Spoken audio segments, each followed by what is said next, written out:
Labour's border chaos. New bill accused of incentivizing illegal crossings. Official figures reveal that 1,344 migrants have already made the perilous journey in 2025, with nearly 250 arriving in freezing conditions within the first 3 days of the month. Last year, a staggering 36,816 illegal migrants were intercepted in the Channel. Despite these figures, Labour insists its bill will smash the gangs responsible for human trafficking. Yay! Critics argue the proposals send the wrong message to those plotting crossings. The Channel migrant crisis is set to spiral further out of control, critics warn, as Labour pushes a controversial new immigration bill that has been slammed as a fast track for criminals. Shadow Home Secretary Chris Philp has accused Yvette Cooper of offering the ultimate prize of British citizenship to illegal migrants, claiming her proposals will embolden smuggling networks and increase Channel crossings. At the heart of the row is Labour's border security, asylum and immigration bill, which Philp argues repeals crucial elements of the Illegal Migration Act and weakens deterrence for those entering the UK unlawfully.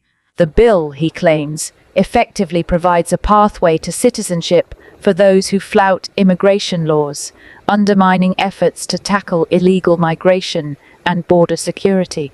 Under Labour's plan, migrants who endanger others during crossings, such as resisting rescue efforts or rushing to board small boats, could face up to 5 years in prison.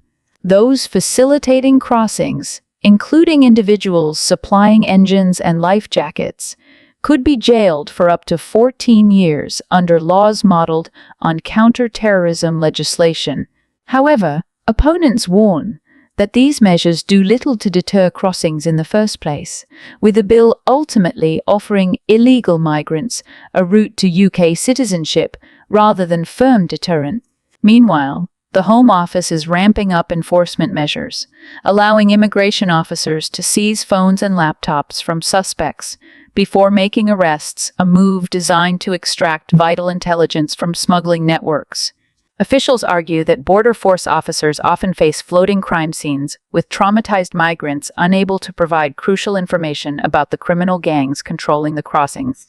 In a further crackdown, interim serious crime prevention orders will give the National Crime Agency new powers to restrict the movements and communications of suspected smugglers, blocking their access to mobile phones, social media, and even travel rights.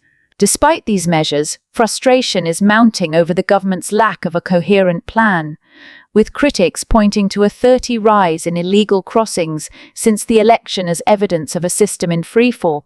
With the stakes rising and public concern over border security deepening, Labour's bill is set to ignite a fierce political battle over the future of UK immigration policy. The question remains, will this legislation truly dismantle the criminal networks behind the crisis, or simply make Britain a more attractive destination for illegal migrants? Mr. President, is there anything China, Canada, and Mexico can do tonight to forestall your implementation of tariffs tomorrow? No, nothing.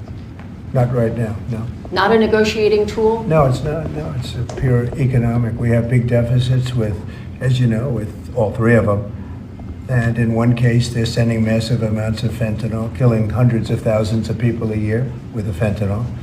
And in the other two cases, they're making it possible for this poison to get in, number one. And number two, we have big deficits, and it's something we're doing, and we'll possibly very substantially increase it or not. We'll see how it is, but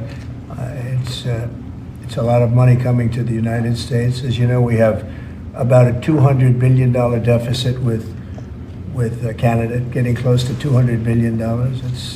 They've treated us very unfairly, and I say, why should we be subsidizing Canada? It's wonderful. I have so many friends in Canada. It's a great place. Is there a concession you're looking for, sir? No, we're not looking for a concession, and we'll just see what happens.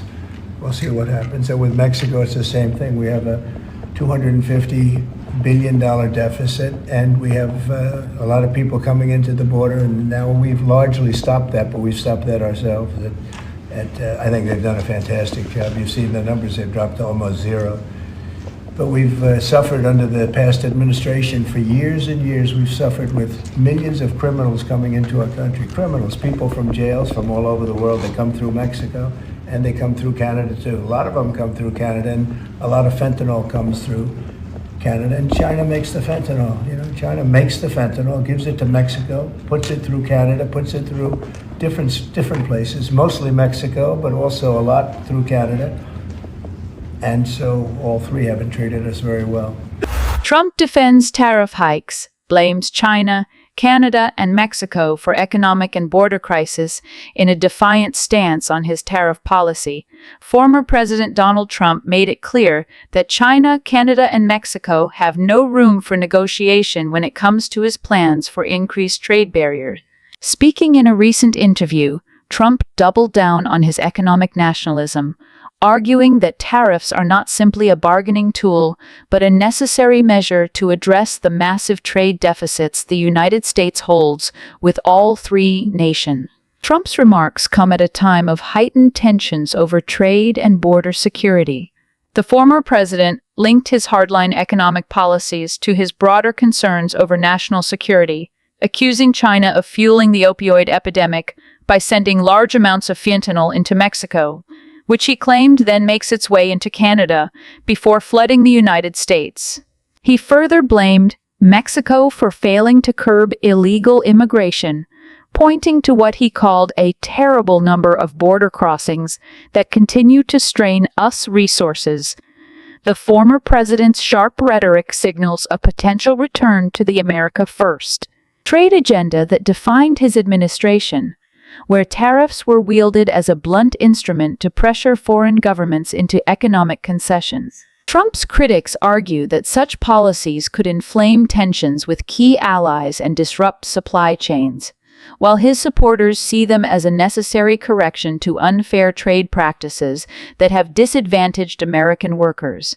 With Trump positioning himself as the GOP's dominant figure, his comments make one thing clear: America is back, and the era of aggressive tariff policies and economic confrontation with America's trading partners is not over. Thanks for watching. Drop a comment below, hit that like button, and don't forget to subscribe. Join our Telegram for more updates.